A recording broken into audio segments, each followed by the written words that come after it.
Last week, I'll tell you, me and Keith Kelly traveled to the border in more of an education, fact-finding trip. That's my second trip down to the border. And as I come back now, I still have more questions than I do answers. I'm not going to, it's a sad situation. I'm going to give you some numbers real quick. Since this parole program started, you've had 111,000 Cubans, 214,000 Haitians, 96,000 Nicaraguans, 121,000 Venezuelans that have come to the border under this parole system. Out of that number, 110,000 Cubans have been granted parole, 210 Haitians have been granted parole, 93 Nicaraguans have been granted parole, and 117 Venezuelans, for a total of 530,000 that are here in the United States that have been granted parole. 530,000. That's a scary number. And let's understand what they are. They're not here on a legal status. They're here in a lawful presence that's been, basically their status has been deferred by the federal government. They're a protected class. The one thing I think Keith Kelly will tell you the same as me is those two words, scary. They're a protected class. What does that mean? That means there's nothing that Sylacauga could do. There's nothing that Talladega County Commission can do. There's nothing that the state of Alabama can do because of what the federal government has allowed to happen. I promise you, we will not leave here tonight. There's anybody that's got a question, I want you to ask the question. But you're probably going to be as frustrated as I think we are. There's a lot of the questions we don't have answers to. We're still trying to find those answers. I want somebody to ask about the vetting process. That's something I want you to ask tonight when we start having the questions. Ask us about the vetting process, because I had the opportunity to talk to one of the guys from Border Patrol, and he explained the vetting process. But also I think once we're explaining to you about the NGOs, which is a non-government organization, these charities that are down there, and I'm going to tell you, they're in money laundering operation is all they are. They're a legal, allowed by the federal government, a money laundering organization, because they're not only taking advantage of the citizens here, they're taking advantage of these people coming across the border also.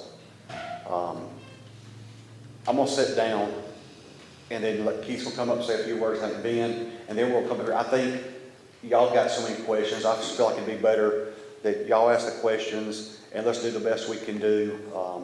Main thing is I appreciate the First Baptist allowing us to use the church tonight. And we'll give you our phone numbers before you leave tonight. If you have a question, call. This won't be me. We'll be glad to do what we can do. Thank you. As Lane said, we've been at the border, and that was an eye-opening experience. We saw things going on there that you're not seeing on your national news. It will terrify you, and it will change your life once you see it. These Border Patrol agents have their hands tied. They're frustrated. They're dealing with things that they have to go home each time to see their wife and children and realize what they've seen and dealt with that day. And it's a lot to deal with. Things I won't get into too much today. But when you talk about Border Patrol, you talk about the different agencies and the complexities of this that we're having trouble with navigating, I think there's roughly about 7 agencies that deal with different aspects of immigration. There's about 180 to 85 work permits, visas, different type of programs that people can come to this country legally on to work in different programs. Agriculture, you see it quite a bit. They come in for a certain period of time each year, help get the crops in or whatever the case may be, and then they go back home. And many times it's the same ones coming back year after year. When you look at some of the frustrations that's going on, you've got, as Lance said, you've got those that are here legally, and that's primarily from what we found out what we're dealing with here. And then you've got those that are illegal. So the vetting process is very important, but when you get there, you get down to the border and you find out, a lot of them don't even know who their sponsors are gonna be. They're supposed to have a sponsor that looks out for them, that helps them, gives them direction, so that they know what to do, what not to do. Coming from different cultures, Venezuela was mentioned. It's a communist country, so you can't just deport them back there. They won't take them. So you've got a lot of different dynamics there, not just speech, those types of things as well. But one of the things I think that's important, we've all sent letters, including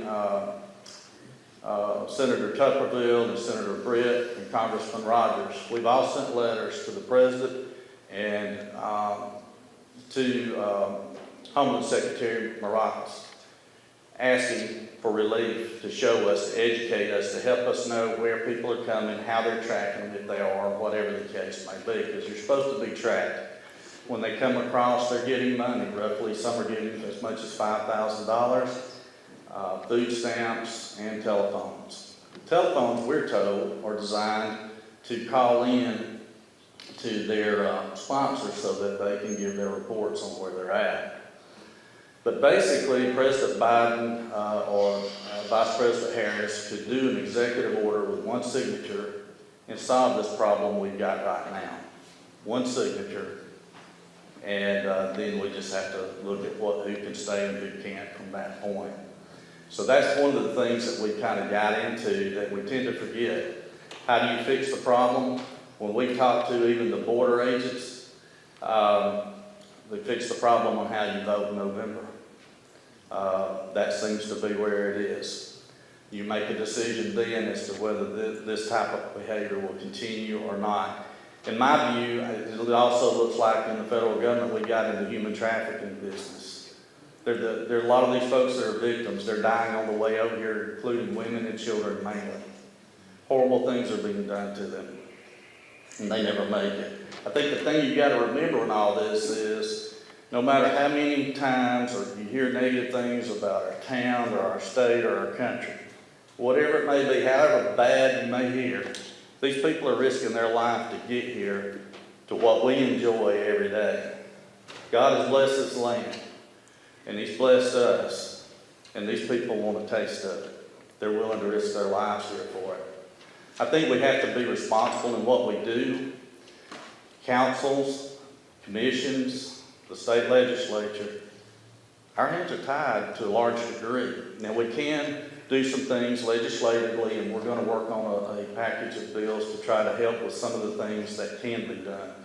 Major legislation was passed, I think it was in 2011, roughly around 10 to 12 years ago. Immigration reform in Alabama is the toughest in the country. Federal courts struck down much of those laws then that are no longer in place.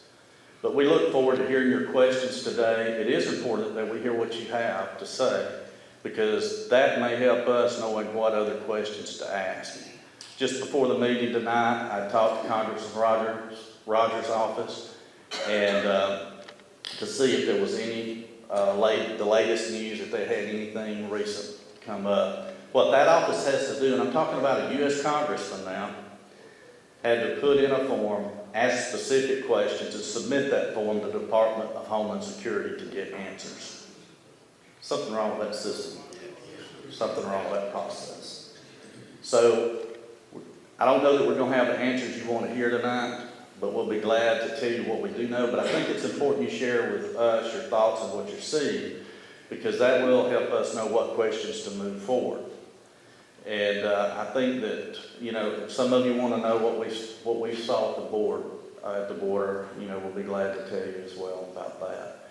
What I can say is that it is a struggle to find answers, and I think everyone wants answers, but the problem is we don't have anything definitive that we know. So even when we talk about the CHDN program or parole program, we can't definitively say that every single person that is an immigrant in this community came in under that program. They could have also come from an asylum program. They could have come from another program. So it is impossible, and I think we should preface everything we say today that nothing is a definitive statement. And when you say that, I want you also to understand that the federal government has created chaos. It is chaos at the top. It is chaos in which they communicate, that they are unable to monitor, and they're unable to deal with this problem they have created. And imagine a river that flows downstream. Well, our community is downstream from the federal government. So it has created chaos here locally. So I say that to say, do not allow the federal government's chaos to cause us to become toxic. We must work with each other and together to solve this problem as best as we can. As Senator Kelly said and Senator Bell said, our hands are tied to a certain extent. But there are things that we still can do in the state legislature, and we will do everything to the fullest extent that we can. And I feel confident from conversations that I've had with the two of them, and a Zoom call we had earlier today with my fellow House members, that we will come with one of the most comprehensive package of bills related to immigration that a state has. We will develop monitoring systems within our state for parolees, and we will be able to know where they are, who they are, and we will hit and go after those sponsors that have failed these individuals. I think it's very important that we understand that when we talk today, as both Senator Bell and Senator Kelly said, we are talking about human beings. And that anger that you feel, or frustration that you feel, is at the federal government, not at these individuals. And these individuals have been put through a system that is unfair to them, that is unfair to our local community, because we don't have the resources to support them. And these sponsors that were supposed to do these things have not done them and have failed them. And they have sold these individuals a bag of goods that is not true. And I think you should all remember that. And then we should also remember that us as a community are now tasked with doing the responsibility that these NGOs, these sponsors said they would do and signed a contract with the federal government to do, and they failed. They didn't just fail. It's a money make. I would say it's money laundering and it's a pyramid scheme. The pyramid scheme is, instead of selling you product, it's selling human beings. All they care about is the number of human beings they get into this country and they dump in other places because they make more money off those bodies, and they do not care what happens to those people. And they do not care what community they cause problems in and what chaos they cause. And I think you need to remember, it is chaos, and that is coming down from the very top to us. And we are indicative of every community across this country. It is just pure chaos. But we can do everything we can to stay united and move forward. The key is looking forward and doing the best we can. So thank you all, and I'll be happy to answer any questions along with everyone else. Social media has gone amok, and there's rumors everywhere because we spend a lot of our time trying to wade through all that. That's taken an enormous amount of time. When people are putting suspicions there, you know, I remember one thing was 2 buses. There's 2 bus loads coming here. That was a high school football team headed to play a football game. And, you know, that was on social media. They're busting them in, but it didn't show you getting them off where they got off. Well, I spent 2 days tracking that thing down to find out it was a football team. 2 days we could have spent on trying to find more information on this. So I would encourage you with the social media, you know, be guarded in those. If you know something, that's great. That's great. But it really would help us because we're watching, we're listening, we're trying to get to the bottom of those. Yes, sir. You said you guys were on the border. To get here from Haitian, you're not going to be walking that way. So the air transportation from Haitian, do you have any idea how they were transported out of there? We got a briefing from Border Patrol. They showed us a video that's being played in some countries, and it's a coming to America video. It's like a commercial. What we have on TV is commercials, and it's showing us glorious life in the United States and telling you, if you want to come to the United States, call this number. Well, you call the number, and then they tell you, okay, per person, it's going to cost you X amount of dollars, and it shows a glorious travel to the United States. That's not what really happens. They pick you up, whether it's in Cuba, Venezuela, Haiti, Nicaragua. They basically pick you up and get you part of the way there. You've sold everything you have in your possessions. Your family, you've saved everything you could. And it's anywhere from $7,500 to $10,000 per person is the average, what they told us the average price is. They get you on a boat and they take you to a point around Mexico. And then from there, You're thinking, on the video, it's a real nice travel, but from there, that travel don't exist. A lot of it is walking, a lot of it is tough. A lot of people don't make it. For that 530,000 that are here, I would hate to know the number of people that didn't make it. That's why after the briefings, we're saying this is human trafficking.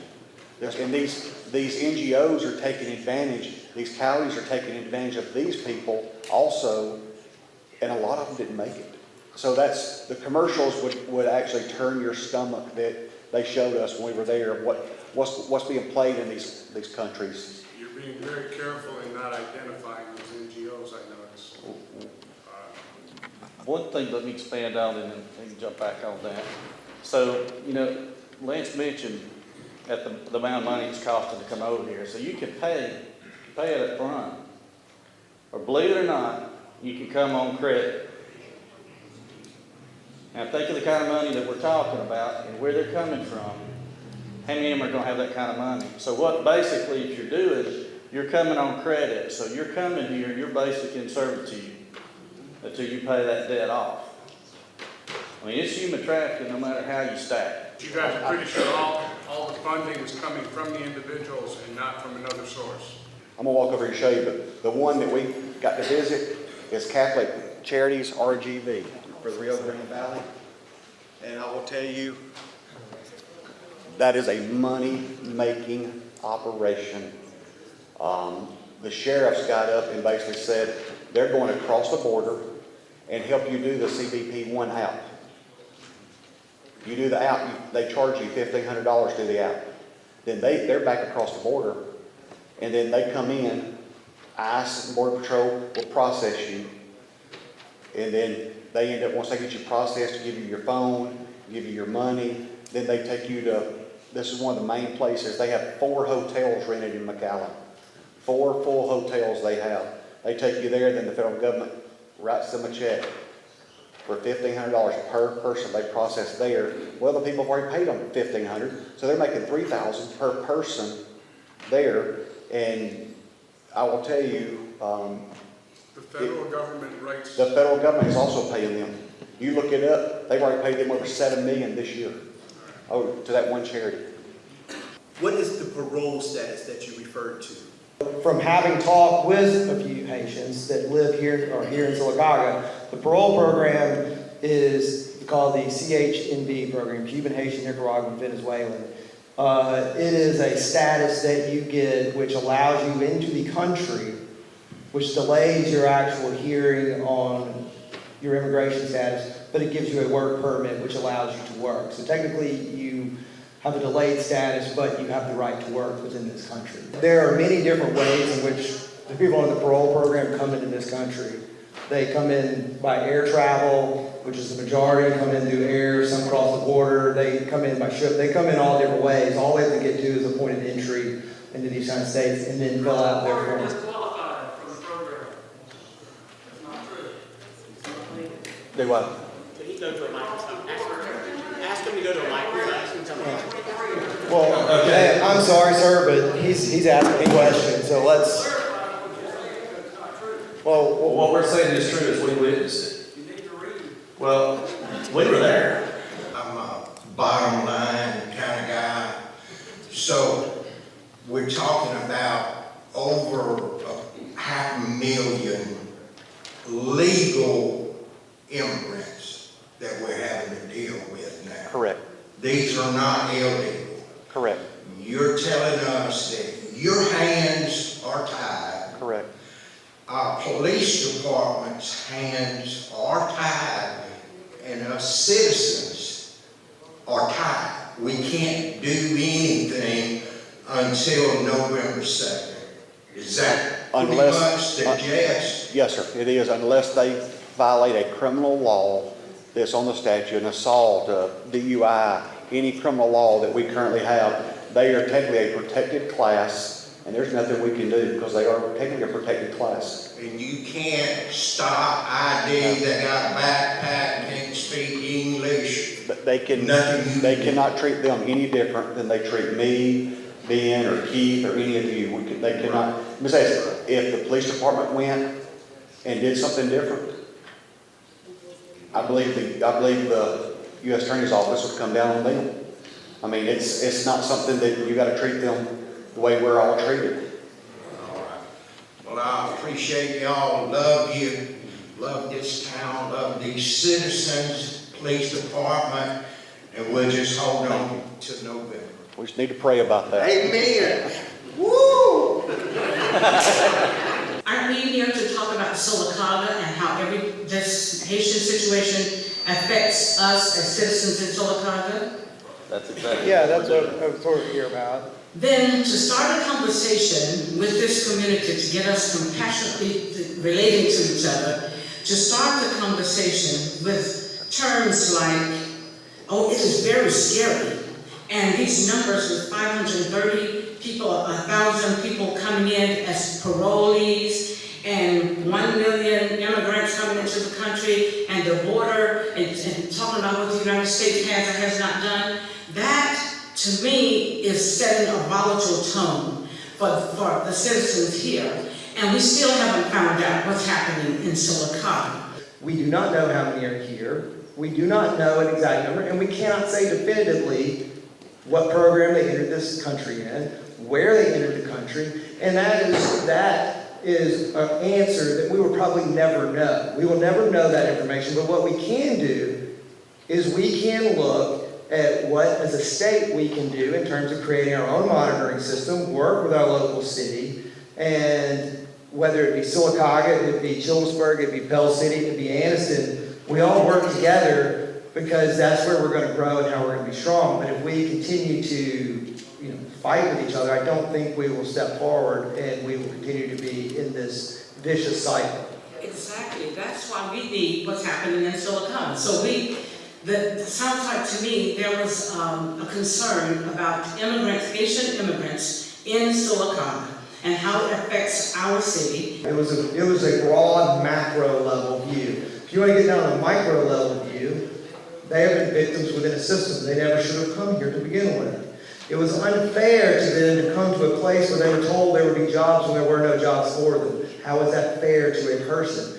So what we can say is the church is working to try to teach people English. The sponsors are supposed to do that, and the church is stepping up and doing that. So the immigrants that we have here, How many do we have? well, because the federal government cannot give us that information, we cannot say. And I would not say a number, and I don't think anyone on the stage would give you a number because we can't. We can't even do that. And if I was to guess, it would cause a problem. Because I would guess, or any of us would guess too low, too high, and then... But we are creating a problem. We are saying there is a problem when we don't even have any facts or any information to say there is a problem. And people are talking about they're having the jobs, they're taking the food, they're getting our money, they're getting our taxes. What are we talking about? Well, what we are talking about is that there are Haitians here. And I'm not saying that there is a problem the way you're saying it. What I'm saying is there's a problem and a lack of information. The lack of information that we can give you. You had a question. You came to ask a question. If I can't give you a definitive answer, how can I answer your question?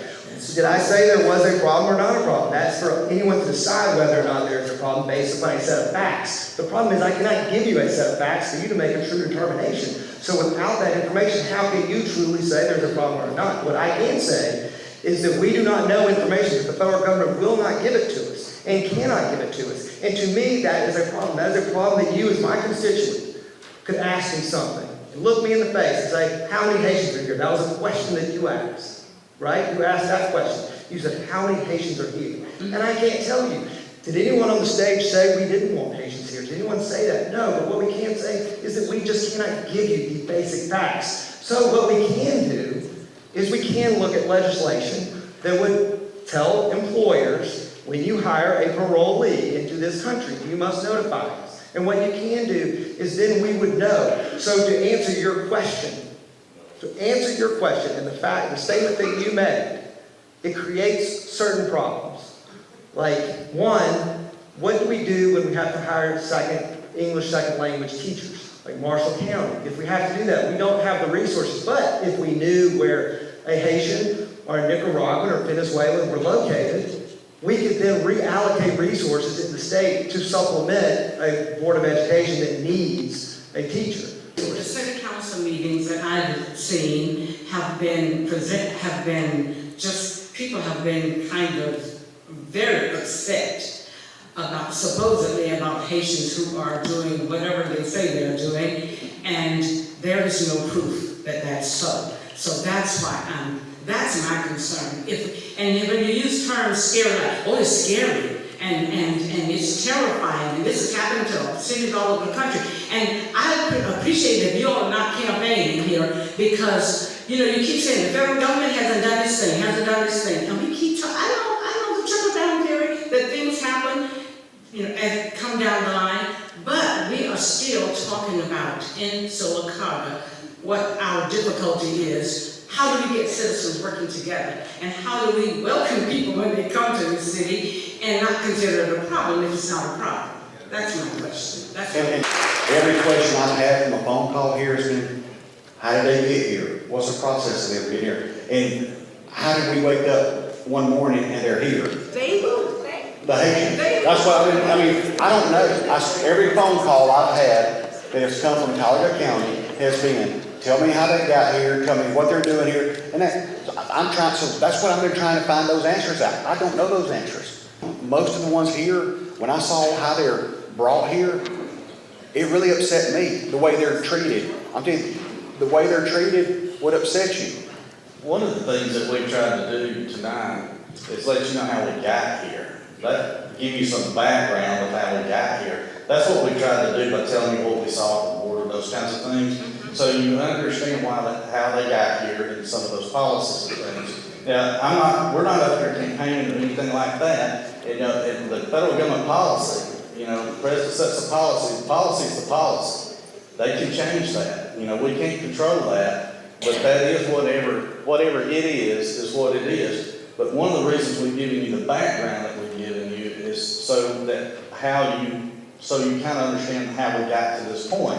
I understood that you were trying to paint a picture. Yes. My concern was how you started to paint that picture. You started it in a negative format. Mr. Kelly, you spoke, kept talking about how terrifying it is. The people can come as a work program, they can come, and they're getting monies, they're getting, somebody said $5,000, they're getting phones and getting food stamps and so forth. These kinds of things are not giving us facts about the Haitians and who are here and so forth, but you're giving us this information that to me just it incites people's anger. Yes, ma'am. I respectfully disagree with some of that was my comments, some of it wasn't. But somebody asked earlier before we started about taxpayer money. Well, the phones they got were paid with taxpayer money.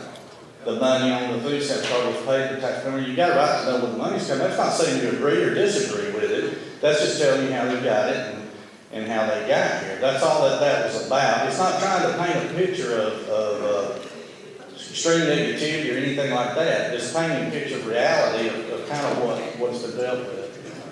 I want to tell you something that is scary. This time last Tuesday night, Dr. Vickers Ranch in Brooks County, Texas, we were on a side-by-side riding around. In Brooks County, since 2021, on those ranches right through there, where Dr. Vickers Ranch is, 246 people have been found, women, children, men, dead out there coming across trying to bypass the illegal side. The illegals trying to bypass. It's scary when these farmers are out there and they're coming across. That's the scary part. I'm not saying it's scary that they're here. It's scary there's so many unknowns. Yes, I will still tell you, it tore my heart out going across that ranch. It tore my heart out going into that Catholic shelter and talking to a woman from Venezuela. She had a baby 8 days earlier and had that baby here in the United States and talking to her. She has nowhere to go. She has no idea where she's going.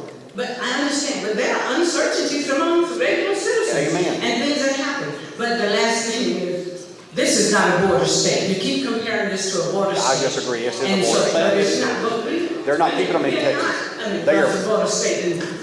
All- But it's not Texas. It's not the stories that you're telling. That's not us. We just want to hear about us and how this affects us and where we go from here. I disagree. We are. I want to hear it all. every state is a border state under these policies. When you vote 530,000 people out into the United States in a 3.5-year period, we're all border states. We've got a highway system that you're here from anywhere. We also have the border down there at the coast. We forget about that.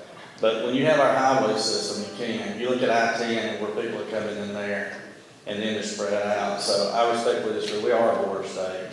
I think some of the lack of policies that we have now on immigration crossing the border has made almost every state a border state to some degree. I understand what you're saying, and I don't mean to belittle that now. It's just a different perspective. As you know, our government from the top all the way down to the city level is 3 branches. The reason we have those 3 branches is to keep the other branches in check. What's the next steps of keeping the executive branch in check of this blatant abuse of its power to let these people cross the border like they are? Well, again, that's going to be a federal issue with the executive branch. But obviously, it's been said numerous times, we need to change the White House in November. That will change the executive branch. But two, what I can say is we have a different Congress. There is a bill right now that Senator Chuck Grassley has sponsored called the Parole Reform Act. I think you're kind of missing the point here. It's not so much waiting for November for the next vote. They are blatantly breaking the law. You ask the citizens of our town to uphold the law, but not for them. How is that even possible? No, I asked everybody to uphold the law. Whether you be the President of the United States or you be a street sweeper, everyone must uphold the law. Then why isn't it being enforced?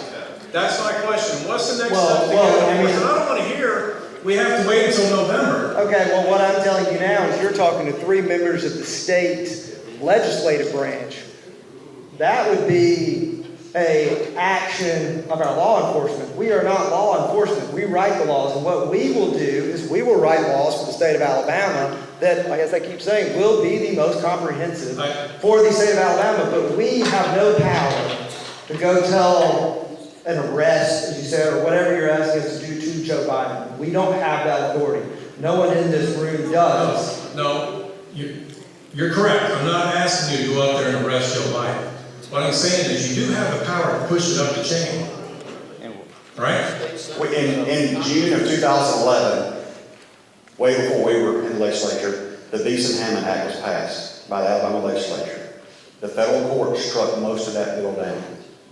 That was one of the toughest immigration bills in the United States at the time. It was the toughest. But by the time it got finished with the federal courts, it was watered down so that bill was watered down. So the state has tried. But the state does have its responsibility to the states. Correct. And look at Abbott, what he's doing in Texas. He took it upon himself to go down there and try to secure that border. Correct. Right? Is he catching heat for it? Yes, of course he is. Right? But he's doing the right thing. And that's what's important, is that we do the right thing. Okay? And I think that has to be stood up from the rest of the states. I think the rest of the states have to push that up the chain at the federal level. And General Marshall has filed with Texas, and I think 13 of them total, has filed some briefs in federal court on some of these issues.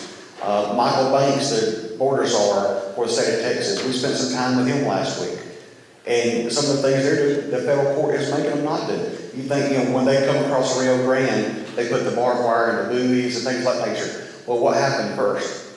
Then U.S. Attorney's Office took it to federal court, and they had to move a lot of that. They come in and cut it. Texas would put it in. Federal government would take it out.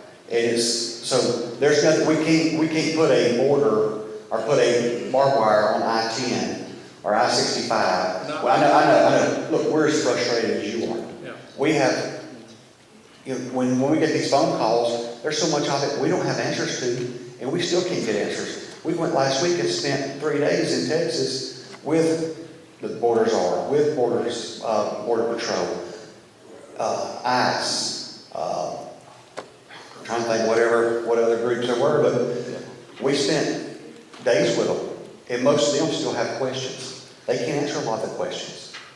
There's more unknowns than knowns, and that's the frustrating part. they're frustrated too. Your border patrol, and all, they're frustrated too, because their hands have been tied. I'm sure they are. And, but one of the things that did come out of the trip that Lance and I made was we did learn some of the things that Texas was doing and some of the legislation that might can be applied here. And we've got people working on that now to see what we can do from a state rights standpoint, because state rights is something that we can work on.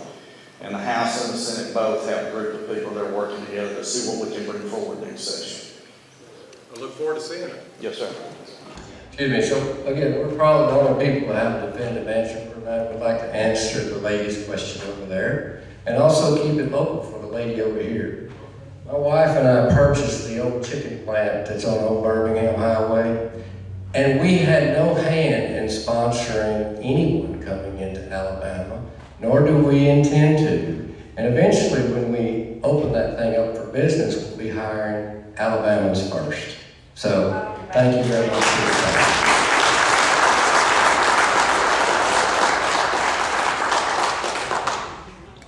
Okay, so my name's Rebecca. I just have a few things to say and then a question. I, first of all, find it highly disturbing that my taxpayer dollars are going to fund ESL teachers for these people. And I understand why you're describing it this way, that yes, they are human beings and things like that, but they are here on our territory and we're paying for them. And I don't appreciate that aspect of it. And I understand that your hands are tied and everything. It's just very frustrating as someone who's trying to raise a family and who's trying to keep more money in my pocket so I can provide for my family in this economy, that my money is going to pay for these people who just come across and they think they're gonna have such a great life. My question really is about the monitoring that you guys keep saying that you're gonna try to implement. I'm interested in how that would be implemented, what that would look like, kind of just really about that, because monitoring sounds great, but I want to know what that would look like. The first part of what you're saying is we're frustrated too, extremely. We've got veterans out there that need help, that are not getting it. So we're frustrated about that too. The monitoring system, we do have something that's being used by the state prison system, and I think, did you want to address that, Lance? Yeah, I can on a call we had with House members today on our, like Senator Bell said, there's some House members and Senate members working on things. On a call we had today with House members, we discussed an idea or potential legislation on basically, again, we've got people drafting a bill right now, but it would be that when you hire a parolee, when you hire someone under the CHNB program, you report, I hired John Doe. John Doe lives at, 100 First Street in Sylacauga, Alabama, or at, wherever that person might live. Well, now that information has been reported to our Department of Labor, we now know who's in our state. We know where they are living and where they are employed. Right now, we don't know any of that. So that does two things for us. One, it tells us they're in this state. It tells us they are employed. It also then gives us an address, and we get their what's called a C11 number. Their C11 number is when you are here on a parole program, your work permit is stamped C11, you have a code. We then could do a Freedom of Information Act, our Attorney General could get that sponsor's name. We then would know that that individual just gave birth at the hospital, uninsured, and that sponsor was supposed to pay for all their medical needs. Or the First Baptist Church had to teach them English. That was something else that sponsor was supposed to provide. Well, now we can say, sponsor, we spend X number of dollars as a state, you pay us back. So we will be able to monitor them, and we will be able to hopefully get made whole and compensated for the expenses that we as a state had to put out for these individuals when someone contractually agreed with the federal government to do that. And how many of them there are. And we will know how many and where they are, and if they change jobs. So what are we going to do about the people who are not working? And how are we monitoring those people? How are we supposed to maintain safety for our families with these people here that we don't know? Yeah, well, we're, like we keep saying, our hands are tied. We have to think creatively because of what's called the Supremacy Clause of the U.S. Constitution. Supremacy, the federal government controls immigration. So we have to nip at the edges and do it from regulating our businesses, or regulating our hospitals, or whenever they go to, track them wherever they go, whenever we get their information. We can't just say you're an immigrant, give us our information, because that's illegal. It's against the federal U.S. Constitution. So we have to nip at the edges, and most of them will, at one point or another, either work through a staffing agency or work for a direct hire, and so we will get their information at some point.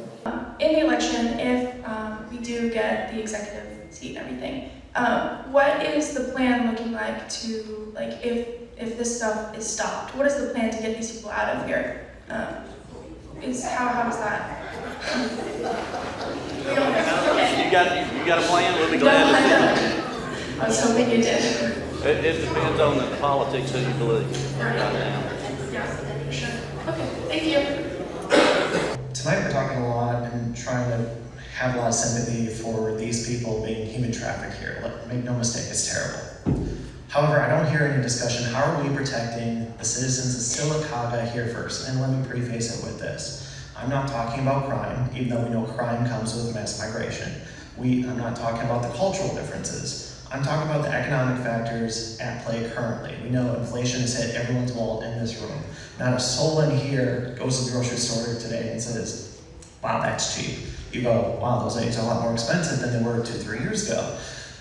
My concern is we have these people, we can talk about legal or not, and right now we know deportation is off the table because the current executive branch in charge.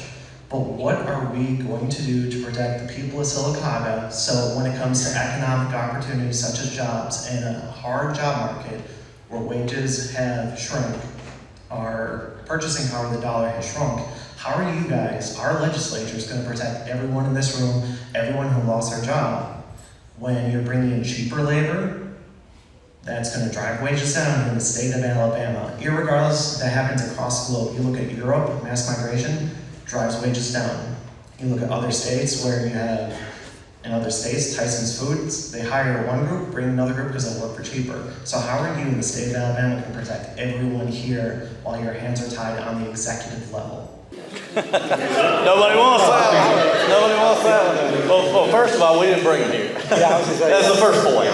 The second point is the last 2 years we've passed 2 of the biggest economic packages in the history of the state to bring work here, to bring business here, so that we do have those jobs, not just any job, but higher paying jobs. Now they got tax incentives to come here, but that's one of the things that we come to bring here, to try to bring more jobs here and for poor people. If you've got, the capital system works pretty well. I think if you come here and I've got a job, I'm going to come a lot nearer hiring you where I can tell you how you're going to do this instead of I spend half a day here with somebody else trying to teach them how to do it, and I can just tell you. How are we going to push businesses to hire the national citizen who was born here, or someone, let's say, who went through the process with the green card and didn't just get expedited through the Biden human trafficking program? Because the families who reside here first take priority. So how are you going to incentivize? And it's not about the number of jobs. There's a lot you can't do because the Biden administration with the money printing has destroyed the economy. It's about the jobs that are currently here and the positions that are currently open. How are we going to incentivize those businesses to make sure, or punish them, to ensure that they hire citizens over these people coming here? I will agree. What you're talking about is the free market, basic economics. If someone will do a job for less, you will hire the individual who will do for less. It's basic economics. So what you're questioning is, how do we tilt the scales? How do we make it to where that cheap labor that comes from foreign source that has been through a labor broker or been brought here by a staffing agency or whoever, been brought here, plucked here to be that cheap labor? Because we deal in an international, a global economy. Global in terms of the sale of products, global in the terms of human labor and human capital. But what we can do is we can look at that, and you are right, but how do you do that? You have to tilt the scales. So you have to regulate. And regulation is always a scary thing if you're a conservative, because then you're telling a business or a person what they can and can't do, who they can and can't hire. And that's always dangerous water to tread in. I think you would agree, we don't like telling people what they can do with their business, but I think we can look, as we talked about, in regulating businesses. You can't punish them because they have a right to hire whoever they want to. But what you can do is incentivize. What do businesses not like?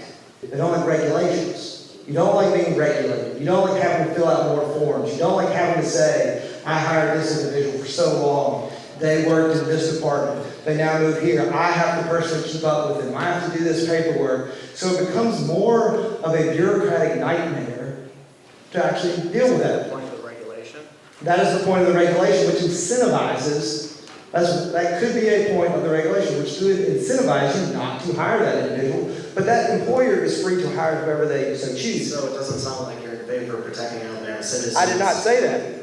I think you were wrong in what I said. I said that as a conservative Republican, I don't like telling businesses what they can and can't do. However, what I was talking about is a regulation placed on businesses that would incentivize them to not hire a C11 employee because it would cause them more paperwork and more bureaucracy. Wouldn't that be the whole point, though, is to make it more difficult to hire those people? Exactly. That was the point of what I said. If you have to do all this paperwork, you're not going to do it because it's easier to not deal with that.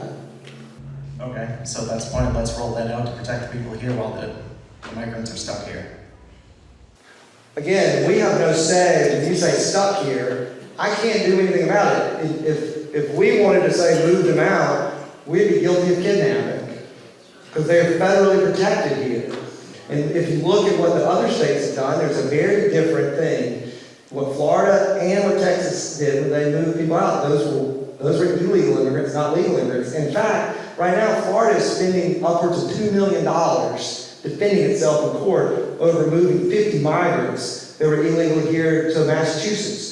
So the state of Alabama we would have to put in a line item in our budget to move people out, and we would all be guilty of kidnapping.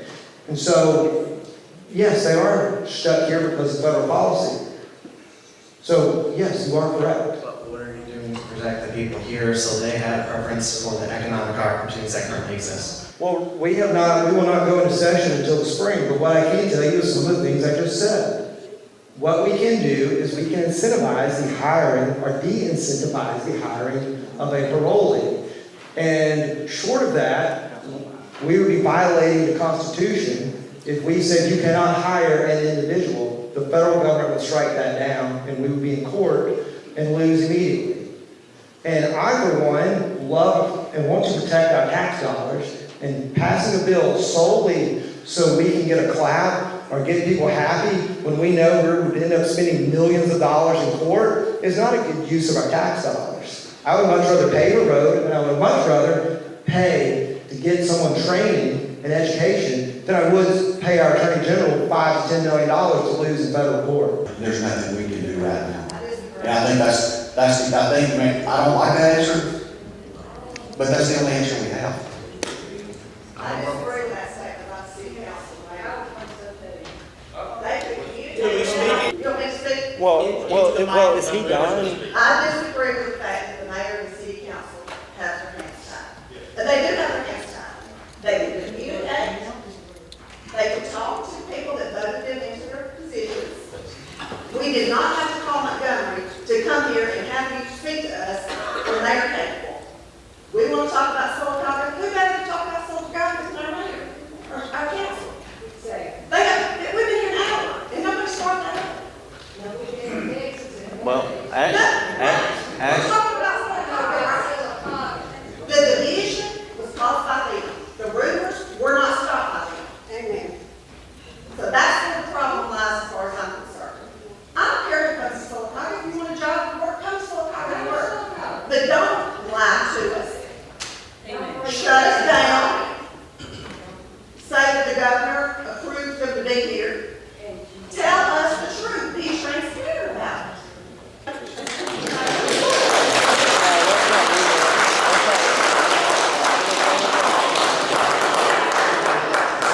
And one city council person that cared to speak up for us. One. And it further there was 3, there was 6, there was 8 that kept Don't coming. make excuses. And We then, asked for information and we were shut down. Excuses is not going to help us at this point. Okay. We didn't have great people from Montgomery to answer questions at a higher level. So the city council cannot backtrack now and say, we didn't know, we didn't know. Isn't that your job? I'm sorry, I'm not trying to interrupt here or speak on behalf or against the city council, the city council has their meetings, and I understand people's frustration, I understand your issues, but I think that we need to address the issues that we were here to talk about, which is federal policy as well as we know it, and what we can do in the state and answer your questions. None of us on the stage are part of the city government. We all work together from the top down, and I want us to try to stay focused. I appreciate your passion, I appreciate your concern, and I understand it, but I think we don't need to get into a finger pointing. The commission should have done this, the council should have done this, the state legislators should have done this. I think what we need to do now is hear your question, and the people that were on the stage try to answer it as best as we can, and then make a path to move forward. That's what we need to do, and so I don't think we don't need to bring people up on the stage, because then it's, well, you said this, you come up here. We have to be orderly, and that means we have to have the people that are right here to talk, be the ones to talk, and we have to go with the questions in which they're given, because we just don't need to have disorder, and that's what I talked about with the very beginning, was the chaos. And this is an example of chaos that the Biden administration is forcing us to live with. I'm sorry, man, but there's a question. It's chaos. But Ben, I will say that now from every council meeting, we ask people to come and state their concerns, and we answer them the best we can. And we said, preface it with, you're probably not going to like our answer because we don't have answers. And we talked to these gentlemen, and they talked to their higher ups and pushed it up the ladder, as they've been saying tonight. So when I think we don't want to spread misinformation, so we rather give no information than misinformation, because we don't have any to give. When we have answers, we answer questions as best as possible. People sign in and ask questions before or after every council meeting. It's frustrating. It don't matter if it's a road paving project, it don't matter what it is. It's frustrating not knowing the answer. But your city council has reached out to us, grasping at straws, and asked, what can we do? What do you know? They're frustrated. I promise you, they're as frustrated as anybody, because they have reached out to us and expressed those frustrations. I think they're grasping at straws too. How do you answer your questions? Because that's the biggest problem we have, is even going to the board and meeting with people, we still don't have answers to basic questions. We don't have those answers, and it's very, very frustrating. But I know they're as frustrated as we are, as you are. They share the frustration. Next question. I got a statement. Please use the mic. My statement is Sylacauga. It's my home state. And I think that our city government is all that I'm working about. I appreciate y'all and what y'all do and all that. But I just want my city to know what's going on. So how long has this been going on that they won't say, oh, I didn't know? Yeah, I think He did say that. You don't have to tell me how to be nice to somebody and welcome them to Sylacauga, because I did. I smiled at every one of them and acknowledged their children and made eye contact with them. So you don't really how to welcome somebody to Sylacauga. The mayor can he don't need to tell me how to buy my own thing. I appreciate some answers from the city council. Okay. What's the question? The scariest answer anybody can give you is, I don't know. It creates fear, it creates anxiety, it creates mistrust. Somebody's lying. And it causes people to say and do things that are not in their true nature. I have zero problems with immigrants. I lived in South Georgia for the 5 years after the 1996 Immigration Act was changed, and I learned a lot because it was like 75% immigrants from about a dozen different countries. They were all Hispanic, but they became very good friends of mine. The thing is, these people also understood the difference between coming here legally and illegally, because they didn't want people coming here illegally because they know who back home controlled them. They know what they were trying to get away from. And from everything I have seen and heard, the Haitians got a bad rap, really bad. They stand out, we know they existed, they came to your church, you know some of them, it's different with your friends, right? But they, like my grandma from Titus said, stick out like a sore thumb because of the language barrier. They don't speak the same language that anybody else on the face of the planet speaks. Haitian Creole is not the same stuff you get in New Orleans or anywhere else, or any of the other Caribbean countries. It's different. I know for a fact that from speaking with some of them, we had more Nicaraguans than we had Haitians by a bunch. We also could have had some Cubans. We also could have had some Venezuelans. We don't know. That's the problem. That is the big problem. That I want to talk about the CHND. That program, with all the other programs that exist, that one got kicked out for, I think, abuse, and so does our Attorney General. But this program, they don't call them sponsors, they call them supporters. Why? Because with this program, there's supposed to be some sort of special need that exists. But most of the time, the example given is medical. It's not always that. In fact, that's pretty rare. But they have special needs, and the supporter is supposed to be personal. It's supposed to be more individual. And the place where they're taken is supposed to be a place that can support those special needs.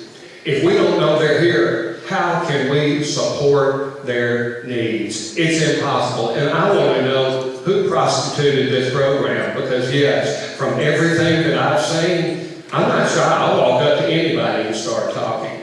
Yes, they're being mistreated. They're being treated like they're indentured servants, or at best, the tenant farmers that my grandparents were. It's not fair, it's not right, and my heart goes out to them. But we need answers, and we need to know from the federal government where these things stand. Does E-Verify work? Part of the problem with the E-Verify is you gotta have these folks entered into it when it comes. But let me drop back to a very good point that you made. This program that they're coming in under, this was not what it was designed to do. Right now, the only one that can change that other than the press is the Homeland Security Robbins. These people are victims too, because they come here under the understanding that they're going to be able to speak. They're going to be able to live amongst us. They're going to be able to do all this. And then for the most part, they're dumped out in a place they're very unfamiliar with no support system, and the unknowns. And the ones we talked to, they're scared to death, because when they started their journey to where the end of their journey was, is so different than what they thought it was going to be. Place like Sylacauga, Marshall County, Coffee County, Russellville, Athens, it's not the best place for someone that doesn't speak the language, because we are over an hour from any Creole-speaking case manager, social worker, or nurse.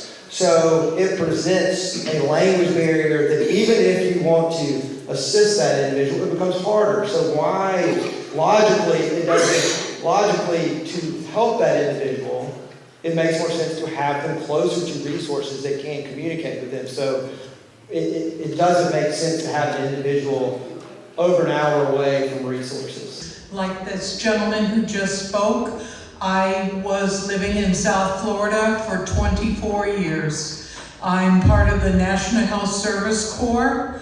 I lived in Homestead. I too had that fear. I didn't know how to speak French Creole. I didn't know how to speak Spanish. I was afraid, but I got through it. And I can tell the people here now, there is nothing to fear. Nothing to fear about these people coming here. Yes, we have political problems and differences and government problems and things like that, but these are human beings who have a different culture than we have, just like anybody else. And they will learn to love the people of Sylacauga just like I have learned to love the people of Sylacauga.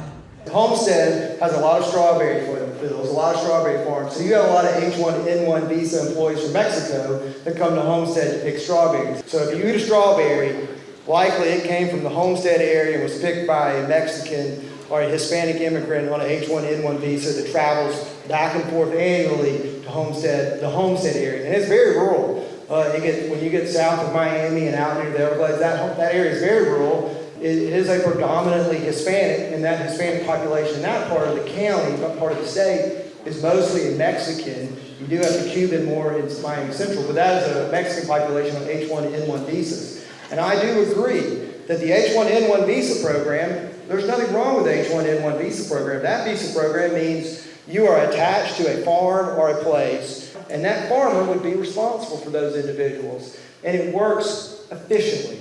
We have a lot of Hispanics in this state on the H1N1 program right now that pick our watermelons in Sand Mountain, that pick our strawberries in Florida. But what we're talking about is a different system, and it's a very different system. And even the Haitians that are in Miami and live in Little Haiti came most likely under an asylum program years ago.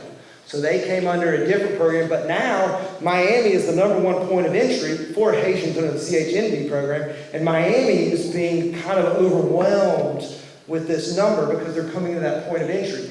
And I don't think, and I can speak for everybody, that no one is saying we dislike or anybody dislikes that individual. And if they do, shame on you for disliking a person for being a human being.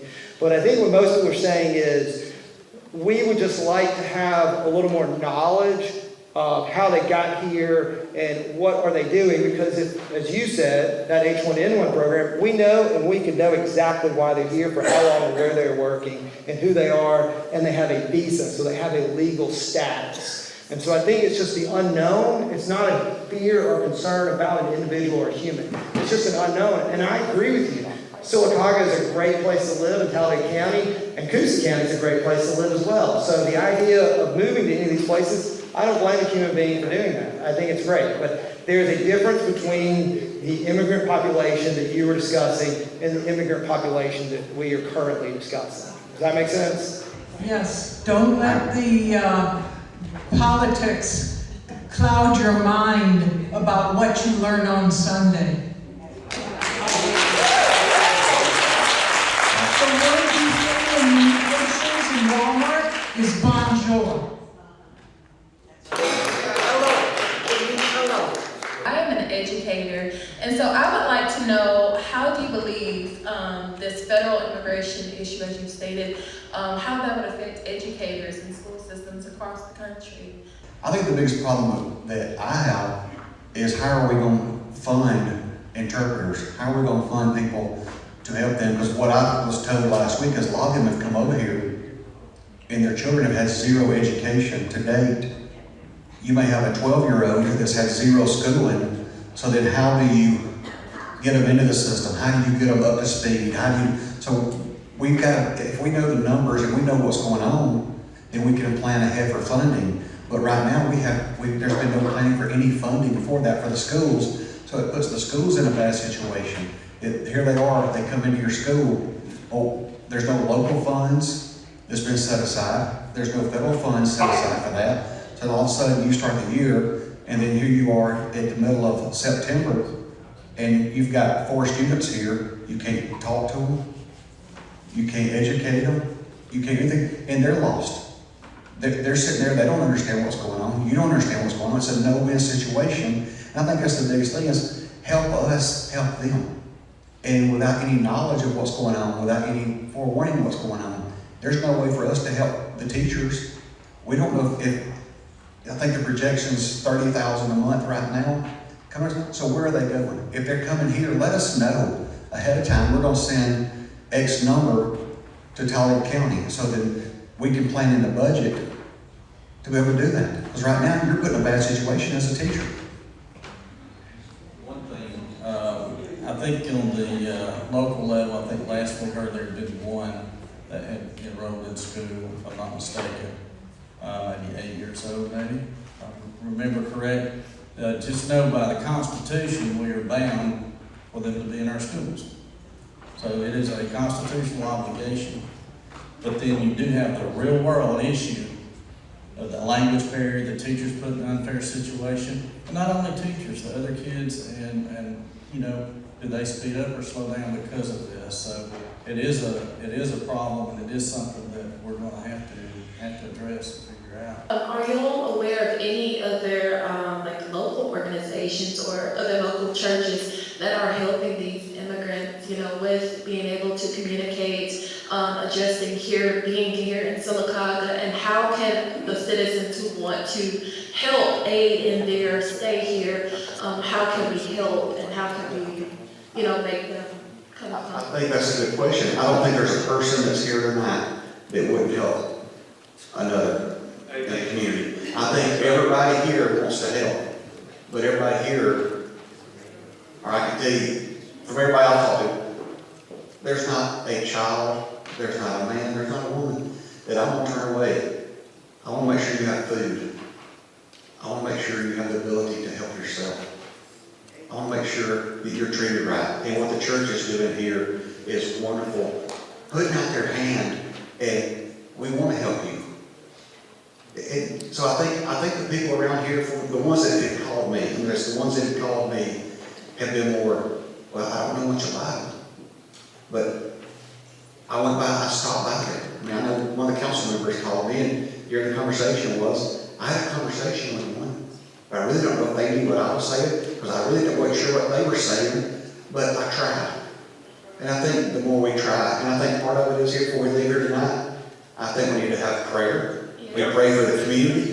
We pray for leadership. We pray for everybody in this room. We pray for our state. Let's do the right thing. Try to find us, but do the right thing and try to help our human friends. They're just like us. Interestingly enough, one of the things, exactly what you're talking about right there is what the sponsors were designed to do originally, is to help those. But it is just like what Senator Bell said. You know, we're all God's children, and sometimes in the heat of the moment, we tend to get excited, and sometimes we don't act like it. You know, we all make mistakes, but we're here ultimately to help each other. And I think that's one of the things that's really important to it. And I think Representative Robbins has. Yeah. I can tell you, I know that First Baptist is doing a lot. Church of the Highlands, having a conversation with them, was preparing care packages to provide to the Haitians. They have been in communication with a refugee group out of Birmingham that has a Creole-speaking social worker case manager. And I know that individual is also, there's another Creole speaker that works for them that has been trying to bridge that gap. And I know for a fact that there has been one, maybe two Haitians that have been able to find their own employment outside of a staffing agency or outside of a person handling them. And so there are efforts underway by churches to provide aid and comfort, because I think that is the role of the church and the role of those sponsors. But the church is stepping up, and you could talk probably directly to Brother Patrick, or talk to Church of the Highlands, or talk to the Auburn Community Church down in Fayetteville. I know those three churches have been in communication on how to care for the mission field that's been brought to Sylacauga. The vetting system, vetting program, that was something. Here we go.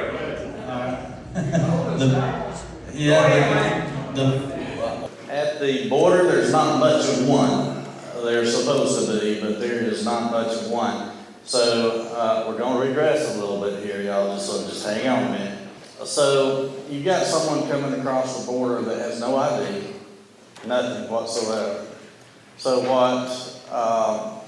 what the Border Patrol has to do is they'll take whatever name you're giving them, whatever the name they say, and build a record. You know nothing about their past whatsoever.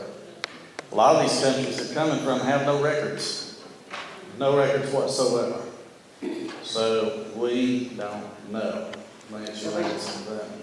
You take Venezuela, lady I was talking to at the Catholic shelter, Venezuela. Do they cooperate with the United States as it is? No.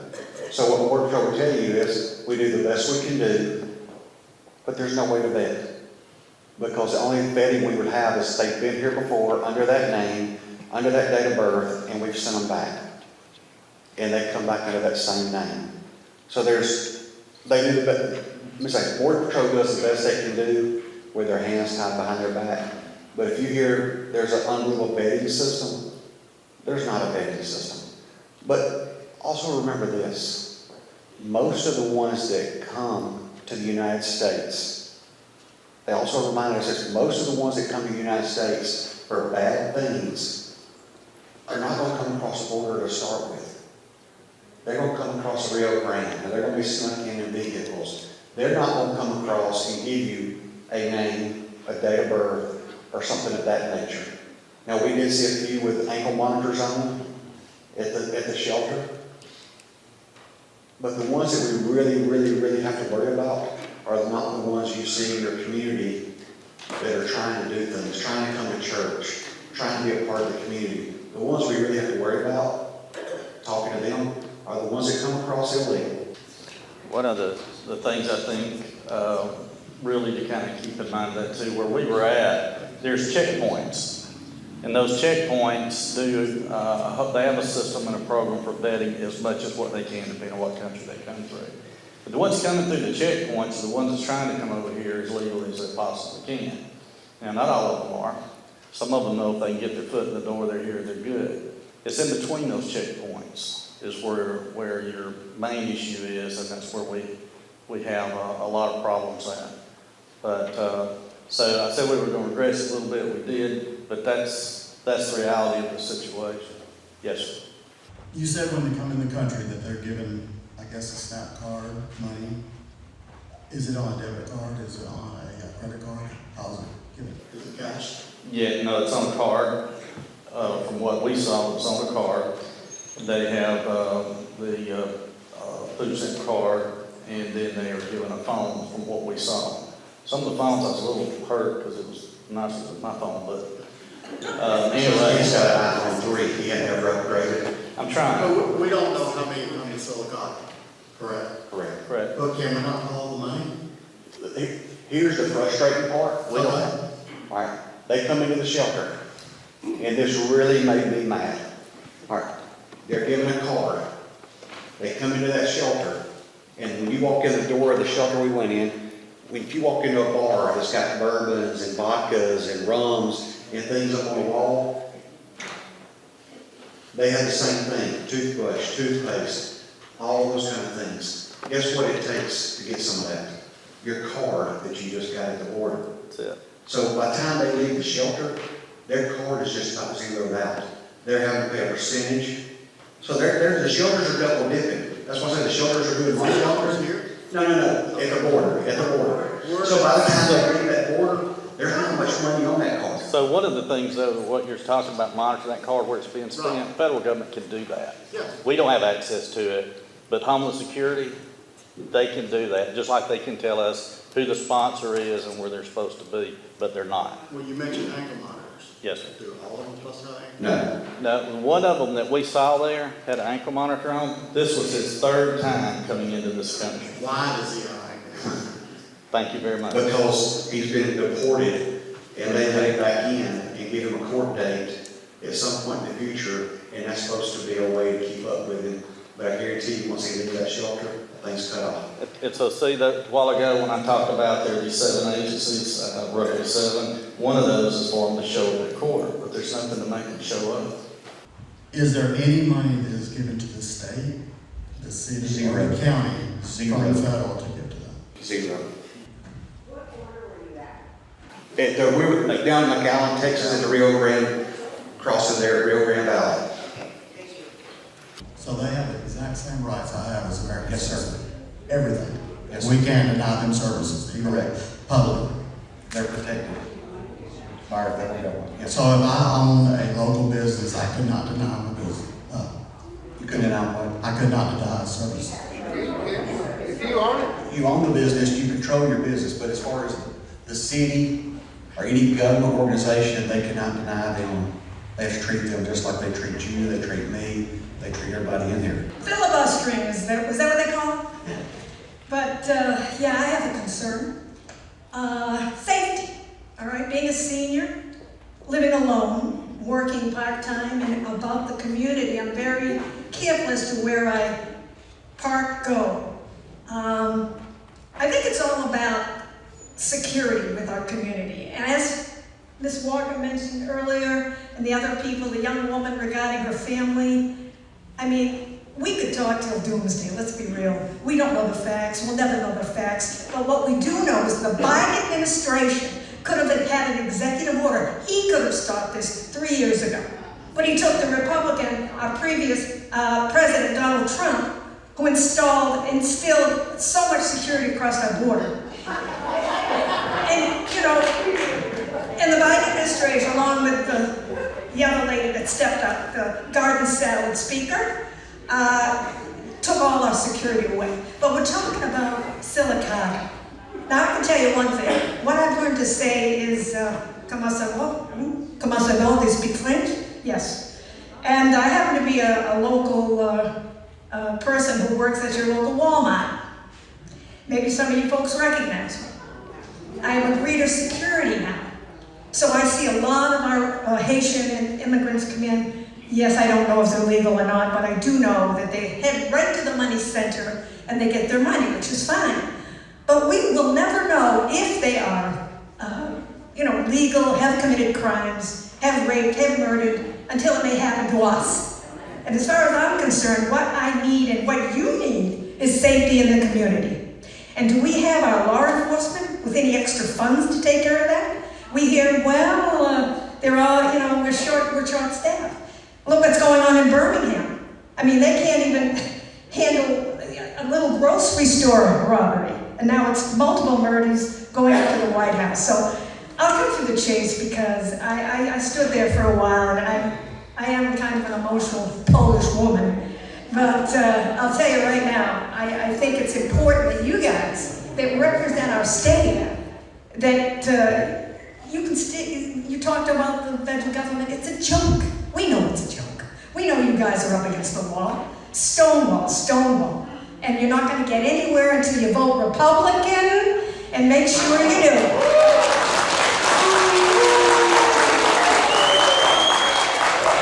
That's all I want to say, folks. It's getting late, and it's past my bedtime.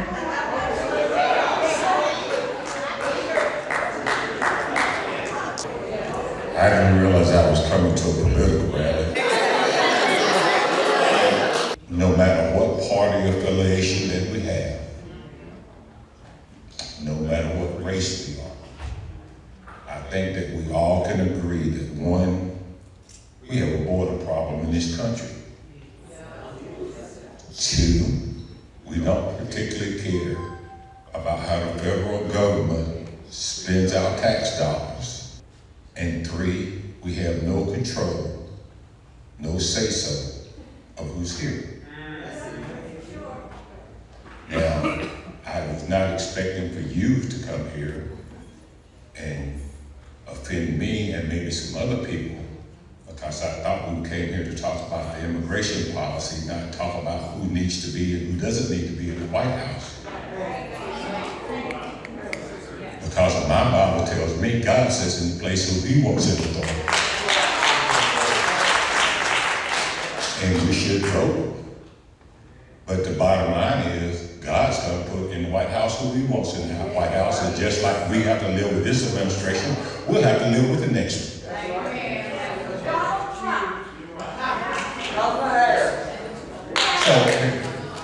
So here's the deal.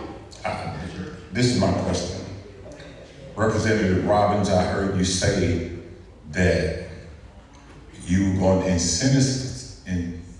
give incentives to regulate businesses in order to for them to report who's hired under this program. Now, I don't know about you, but I think my definition of an incentive is different than yours. For me, an incentive is giving somebody a tax break, giving them something that will get them to do something, rather than regulating them and causing them to have more paperwork and burden a business. We're worried about businesses, but now we want to burden businesses with more paperwork. It sounds more like a punishment to me than an incentive. And then two, the only people that you're punishing by all these new regulations are the people who are looking for jobs. We're complaining that our tax dollars going to support them. Now let's don't let them work so they can support themselves. That doesn't work for me. The next question is, would this require the Department of Labor, State Department of Labor, to hire more people now to do all this extra paperwork that's gonna come into that department? And if that's the case, we got people now that are on parole and sex offenders that the state can't keep up with now.